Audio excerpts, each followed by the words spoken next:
कितना अच्छा होता ना, हर साल जो है इलेक्शन आता रहता। क्यों? क्योंकि पता है यूपी में आपको इलेक्शन कंप्लीट हो चुका है, लेकिन आपको बेटा मैं बता दूं एमपी में जो है ना नेक्स्ट ईयर इलेक्शन होने वाला है। और जैसे आप लोग प्रिपरेशन करते हो ना एग्जाम के लिए, पहले से तैयारी करते हो, वैसे ही हमारे नेता लोग सेम काम वैसा ही करता है। अगर उसको इलेक्शन में सरकार बनानी है तो पहले से ही तैयारी स्टार्ट कर देगी, और तैयारी स्टार्ट हो चुकी है। और एमपी से बिग अपडेट आ रहा है, और ये बहुत बिग अपडेट है। कितना वैकेंसी आपको दिख रहा होगा पीछे sir?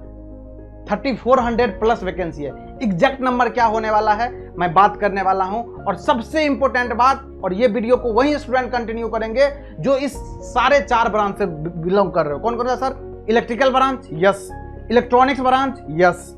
Mechanical branch, yes. And civil branch, yes. ये 4 ब्रांच से अगर आप बिलोंग कर रहे हैं तो आपके लिए गुड न्यूज है, आपके लिए बेहतरीन मौका है, आपके लिए बेस्ट अपॉर्चुनिटी आ गया है। कहां में सर? एमपी में। अब बात आती है क्या सर केवल एमपी वाले स्टूडेंट इसमें एलिजिबल होंगे? मैं इसके बारे में बात करने वाला हूं। इसका एग्जाम कब होने वाला है इसके बारे में बात करने वाला हूं। सर क्या क्या पैटर्न होगा पेपर का, मैं इसके बारे में बात करना हूं। बस 5 से 10 मिनट तक आपको देखना पड़ेगा वीडियो, सारा इंफॉर्मेशन मैं आपको बताने वाला हूं। ओके, तो ये अगर 4 ब्रांच से बिलोंग करते हैं इस वीडियो को प्रोसीड कीजिए, नहीं अगर इसके अलावा किसी और ब्रांच से बिलोंग करते हैं तो आपके लिए ये वीडियो नहीं है, आप वीडियो को छोड़ करके जा सकते हैं। ओके, अब चलते हैं सर इसके नोटिफिकेशन पे। देखिएगा मैं चल रहा हूं इसके नोटिफिकेशन पे, ये दिख रहा होगा बहुत अच्छा सा नोटिफिकेशन आ रहा है एमपी से।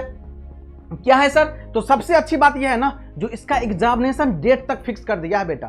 एग्जामिनेशन का डेट क्या होगा ना, लिख के दिया है, this date is your examination. Okay, क्या है सर? ये देखिए, सबसे पहले देखिएगा, ध्यान से देखिएगा इसमें। क्या सर? जो एप्लीकेशन प्रारंभ होगा, क्या सर आवेदन पत्र भरने की प्रारंभ तिथि कब दिया गया है सर? 9 अप्रैल। आज क्या है सर? आज जब मैं वीडियो बना रहा हूं ये है 1 अप्रैल, आपको पता है। और ये 9 अप्रैल से फॉर्म फिलअप स्टार्ट हो जाएगा। और जो लास्ट डेट है दैट विल बी कितना? ये कितना है सर? 23। ये कितना है सर? ये है आपका 23। ध्यान से देखिए, क्या सर? 23 अप्रैल को लास्ट डेट है। तो इतना दिन का इंतजार नहीं करना है आपको, अभी से फॉर्म फिलअप कर लेना है। जब ये स्टार्ट होगा ना 9 को, जब ये 9 को स्टार्ट होगा ना, तो विद इन 2 से 3 डेज, क्या सर? विद इन 2 से 3 डेज अपना काम कर देना। तुम जिस भी पोस्ट के लिए एलिजिबल हो, मैं दिखाने वाला हूं आपके लिए कौन कौन सा एलिजिबिलिटी क्राइटेरिया फुलफिल करते हो, आप फॉर्म फिलअप कर देना। क्योंकि लास्ट में हो जाएगा रफ, फिर चीजें पता चला सर नहीं हुआ, फॉर्म सबमिट नहीं हुआ, ऐसा वैसा एक्सक्यूज हो जाएगा आपके पास। ओके, चलिए ठीक है सर। अब सर स्टार्ट होता है सर ये संशोधन करने की तिथि। मान लीजिए फॉर्म में कोई मिस्टेक हो गया तो सर ये क्या दिख रहा है सर? आवेदन पत्र में संशोधन करने की प्रारंभ तिथि भी यही है। इसके बाद आवेदन पत्र में संशोधन करने की अंतिम तिथि भी क्या दिया गया है सर? ये दिया गया 28 अप्रैल तक। आपको अगर कोई करेक्शन करना है तो आप बिल्कुल कर सकते हैं। और एग्जामिनेशन डेट कब है ये सबसे इंपॉर्टेंट, और ये किसी वैकेंसी में मेंशन नहीं होता है बेटा, लेकिन इस वैकेंसी में मेंशन है। मतलब जो जितना टाइम ऑफ स्पेंड मिलने वाला है ना, सारा कुछ झोंक दो तुम इसमें। और अप्रोक्सीमेट 2 मंथ मिलेगा आपको, अप्रोक्सीमेट बता रहा हूं, वो भी कंप्लीट नहीं। क्यों सर? क्योंकि ये देखो 6 जून से पेपर स्टार्ट हो जाएगा, 6 जून 2022 से पेपर स्टार्ट हो जाएगा। मतलब 2 महीने से कम आपको मिलने वाला है। तो इस डेट को नोट कर लीजिए। और ये 2 महीना जो है ना आपको सब कुछ छोड़ देना है, बस 2 महीना इसको लगा देना है।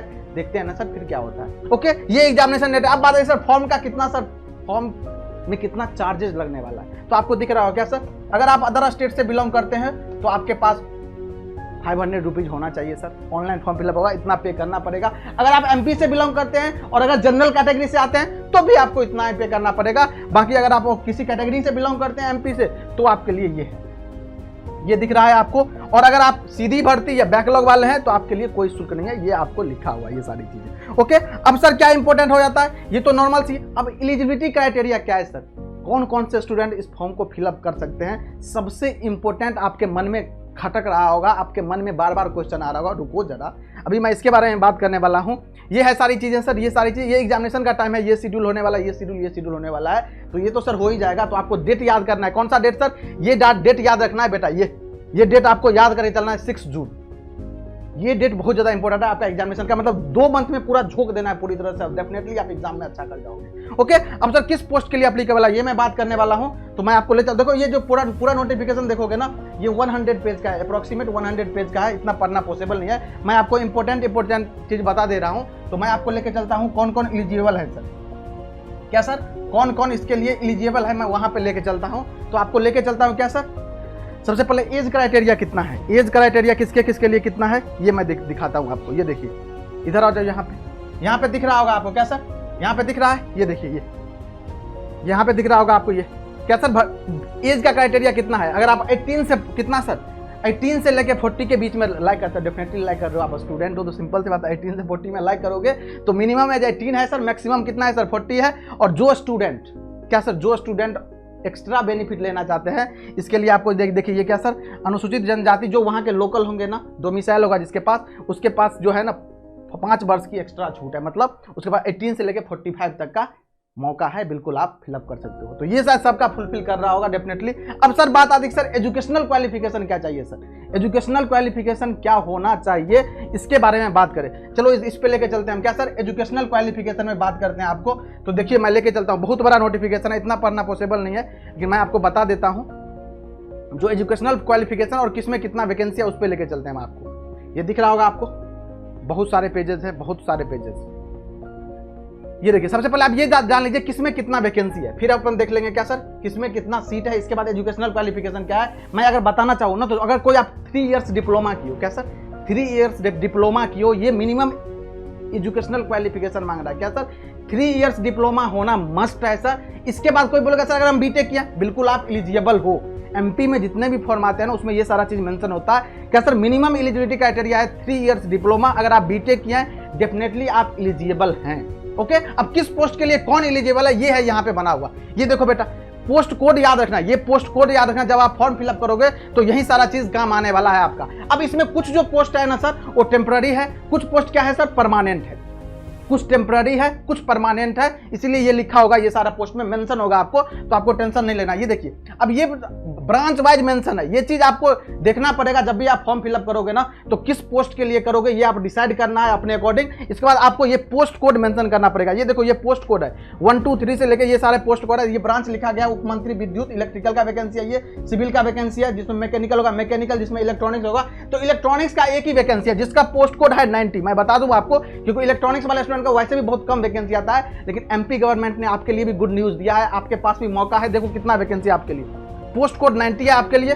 बाकी ये इसको पढ़ लीजिएगा, ये पीडीएफ मैं दे दूंगा पिन कमेंट में। देखिए ये 90 नंबर जो पोस्ट कोड है ना, देखो क्या सर 90 ये दिख रहा है आपको, ये दिख रहा है आपको, ये सर कितना 90 सीधी भर्ती है डायरेक्ट भर्ती है, बताइए आपको। ओके इसके बाद सर कनिष्ठ अभियंता सर संयंत्र इलेक्ट्रॉनिक्स, ये सर क्या सर इलेक्ट्रॉनिक्स कितना वैकेंसी है सर, तो आपका टोटल वैकेंसी जो है ना दैट विल बी कितना सर 55, और ये कार्यपालिक है। ओके ये कार्यपालिक है तो कोई दिक्कत नहीं, कार्यपालिक और कार्यपालिक ये पता है आपको। ओके कितना सर 55 वैकेंसी है। तो ये इलेक्ट्रॉनिक्स का केवल एक ही डिपार्टमेंट में है, और ये डिपार्टमेंट है Madhya Pradesh generating company limited Jabalpur में, इतना वैकेंसी है दैट विल बी 55। बाकी आप इसको अच्छी तरह से देख लीजिएगा, इसमें बाकी और सारे ब्रांचेस का मेंशन है। इलेक्ट्रिकल का है डिफरेंट पोस्ट है, सिविल का है डिफरेंट पोस्ट के लिए, मैकेनिकल का है डिफरेंट पोस्ट के लिए, और एजुकेशनल क्वालिफिकेशन का बात करें। और देखो टोटल वैकेंसी जो है यहाँ पे आपको दिख रहा होगा सर योग, मतलब कुल जो वैकेंसी है ना सारे का सम देखो कितना है 3435। क्या सर 3435, बहुत वैकेंसी होता है बेटा, इस टाइम में बहुत वैकेंसी आई है। ये वैकेंसी डिले था क्यों, क्योंकि लॉकडाउन की वजह से ये सारी चीजें पहले भी होने वाला था लेकिन नहीं हुआ, फाइनली अब लॉन्च हो गया है, फाइनली नोटिफिकेशन आ गई है। क्यों, क्योंकि आपको पता है नेक्स्ट ईयर जो है ना वो एमपी में इलेक्शन भी होने वाला है, इसीलिए ये पहले ही वैकेंसी रिलीज कर दिया गया है, इस बात को याद रखिएगा आप। इसलिए इस मौका को कोई मिस नहीं करेगा, सारे स्टूडेंट इस 2 मंथ को झोंक दो अच्छी तरह से। ओके इतना वैकेंसी है सर। अब एजुकेशनल क्वालिफिकेशन क्या है सर, थोड़ा इसमें दिखा दीजिए। देखो इसमें सारे पोस्ट को लिए देखो मिनिमम जो क्राइटेरिया है, जो मिनिमम क्राइटेरिया मैं बता देता हूं आपको। देखो जैसे देखो यहाँ ये सब पोस्ट कोड 1 है, इसके लिए कुल पद इतना है, कैसे कैसे कैटेगराइज किया गया है, और नीचे में लिखा गया है कैसे वेतनमान सारे पोस्ट के लिए, और न्यूनतम शैक्षणिक योग्यता किसी भी मान्यता प्राप्त संस्थान से सिविल में 3 वर्षीय डिप्लोमा होना चाहिए। अगर सिविल का पोस्ट है तो सिविल में होना चाहिए डिप्लोमा, अगर आप इलेक्ट्रिकल के पोस्ट के लिए कर रहे हैं तो इलेक्ट्रिकल में होना चाहिए, अगर आप मैकेनिकल के लिए कर रहे हैं तो मैकेनिकल में होना चाहिए, अगर आप इलेक्ट्रॉनिक्स के लिए कर रहे हैं तो इलेक्ट्रॉनिक्स में होना चाहिए। तो सारा चीज मेंशन होगा, ये चीज किस पोस्ट के लिए क्या एलिजिबिलिटी क्राइटेरिया है, तो ये सबके लिए डिप्लोमा वालों के लिए भी है, बीटेक वालों के लिए भी। बस आप पोस्ट देखना है, पोस्ट कोड देखना है, यहाँ पे पोस्ट कोड देखना है, और नीचे में ये चीज आप चेक कर लीजिएगा। ये 90 पोस्ट कोड है, 90 से भी ज्यादा है। ये देख लीजिए कितना बड़ा नोटिफिकेशन है, ये आपको देखना पड़ेगा बेटा, ये देखना पड़ेगा। ये जब आप फॉर्म फिलअप करोगे तो ये चीज अच्छे से मेंशन करना, और पोस्ट का सिलेक्शन अपने अकॉर्डिंग सही से करना है आपको। अब बात आती है सर इसके एग्जामिनेशन में कहां से क्वेश्चन आने वाला है, किस किस पोर्शन से क्वेश्चन पूछने वाला है, इसका थोड़ा सा बात कर लीजिए। ओके तो इसमें टोटल 200 क्वेश्चन आता है इसके पेपर में, टेक्निकल 100 मार्क्स और नॉन टेक्निकल 100 मार्क्स में बता देता हूं आपको। इसमें मेंशन है, लास्ट में मैं दिखाता हूं आपको। बहुत बड़ा, ये 99 पेज से ऊपर का ये नोटिफिकेशन है, इतना पढ़ना पॉसिबल नहीं, मैं आपको दे दूंगा, आप अच्छी तरह से इसको पढ़ लीजिएगा। ओके, लास्ट में कितना है सर? लास्ट में है क्या सर? एग्जामिनेशन का डेट मैं बता देता हूँ आपको। लास्ट में है एग्जामिनेशन का डेट मेंशन है अच्छी तरह से। एग्जामिनेशन डेट तो ऊपर में ही है सर, एग्जामिनेशन का पैटर्न मेंशन है। क्या सर? एग्जामिनेशन का पैटर्न मेंशन है, ये मैं बता देता हूँ आपको, ये देखो। क्या सर? और सबसे अच्छी बात, इसका जो एग्जामिनेशन सिटी होने वाला है ना, ये होने वाला, ये देखो बेटा, ऑनलाइन परीक्षा ऑनलाइन होगा, और जो ऑनलाइन केंद्र होने वाला है वो सारे एमपी में ही दिख रहा होगा। क्या सर? ये सारे एमपी में ही होने वाला, ये दिख रहा होगा आपको सर, ये सारे एमपी में ही होने वाला। जिस जिस शहर में होगा उस शहर का नाम लिखा गया, तो आप अपने अकॉर्डिंग चूज कर लीजिएगा आपको कहाँ कहाँ फिलअप करना है, ये सारी चीजें। ओके, अब सर बात आती है इसकी, ये इसी का तो सर इंतजार था मुझे, यही तो है मेन चीज सर, कहाँ से पेपर आएगा। देखो बेटा, टेक्निकल तो चेंज होने वाला नहीं है। अगर आप डोमेन इलेक्ट्रिकल है, इलेक्ट्रिकल इंजीनियर पूछेगा, डोमेन इलेक्ट्रॉनिक्स है, इलेक्ट्रॉनिक्स इंजीनियर पूछेगा, डोमेन सिविल है, सिविल पूछेगा, डोमेन मैकेनिकल है, मैकेनिकल पूछेगा। लेकिन जो चीज कॉमन है ना, वो है ये पोर्शन, ये देखो नॉन टेक, ये इतना बड़ा दिख रहा होगा ना नॉन टेक तुम्हें। यस, समान ज्ञान, समान हिंदी, समान अंग्रेजी, समान गणित, समान तार्किक योग्यता, समान विज्ञान, समान कंप्यूटर ज्ञान और संबंधित विषय पदों की अर्हता अनुसार ये है, ये तुम्हारा टेक्निकल हो गया। ये क्या सर? ये तुम्हारा टेक्निकल हो गया। टेक्निकल 100 मार्क्स का क्वेश्चन पूछेगा, और क्या सर, जो नॉन टेक्निकल है ये पूछेगा 100 मार्क्स का। अब इसमें क्वेश्चन नहीं है किसमें कितना मार्क्स आएगा, ये मेंशन नहीं है, ये अपने अकॉर्डिंग पेपर में जब आएगा तब ये फ्लक्चुएट करेगा। 10 मार्क्स हो सकता है, 12, 15, ऐसे मतलब 10 से 15 के बीच में भी रेंज जा सकता है, कुछ भी हो सकता है, ये फिक्स नहीं दिया गया। बाकी टोटल 100 क्वेश्चन आएगा ये पता है, और यहाँ से टोटल 100 मतलब टोटल 200 क्वेश्चन आने वाला है आप। तो इसलिए आपको ये 2 मंथ जो है ना, नोट कर लो, आपके पास अभी 2 मंथ बचा हुआ है, क्योंकि पेपर 6 जून को होगा, आज 1 अप्रैल है। अप्रैल मई पूरी तरह से झोंक देना है आपको, कुछ भी नहीं सोचना है इफ एंड बट, कुछ भी नहीं, क्योंकि बेटा इतना बल्क में वैकेंसी ना, एक आरआरबी ही निकालती है और दूसरा ये निकला है अभी, इस साल का बिग वैकेंसी हो सकता है ये, इसीलिए आपको मिस नहीं करना है। सारे स्टूडेंट जो इस चारों ब्रांच से बिलोंग करते हैं, कौन से चारों ब्रांच से सर? अगर इस चारों ब्रांच से बिलोंग करते हैं तो डेफिनेटली आपके लिए सुनहरा मौका है, इस मौका को कोई जाने मत दीजिएगा। बाकी अगर कोई भी डाउट है, कोई भी मन में कुछ भी है सर, जो सर हम अदर स्टेट के हैं, भर सकते हैं कि नहीं, यस, अदर स्टेट वाले भी इस फॉर्म को फिलअप कर सकते हैं, कोई डाउट नहीं, आप बिल्कुल फॉर्म फिलअप कर सकते हैं। और भी अगर कोई क्वेरी है तो कमेंट बॉक्स में पुट कीजिएगा, मैं कमेंट बॉक्स में रिप्लाई करने का कोशिश करूंगा। और इस पे कुछ अगर आगे कोई वीडियो बनाने की जरूरत पड़ती है तो कमेंट बॉक्स में बता दीजिएगा आप लोग, हम डेफिनेटली प्रोवाइड करेंगे आपको, क्योंकि इतना बड़ा नोटिफिकेशन को पढ़ना पॉसिबल नहीं है, आपको पता है 100+ पेजेस है उसमें, तो पॉसिबल नहीं है। ओके, मैं इसको पीडीएफ प्रोवाइड करवा दूंगा पिन कमेंट में, फिर वहां पे आप देख लीजिएगा, और पोस्ट कोड सही से सेलेक्ट कीजिएगा जब भी फॉर्म फिलअप होगा ना, this is very very important for you. Okay, तो मिलते हैं किसी नेक्स्ट वीडियो में, तब तक आप लोग प्रिपरेशन करते रहिए और इस इन्फॉर्मेशन को सभी दोस्तों तक जरूर शेयर कर दीजिएगा। Thank you so much.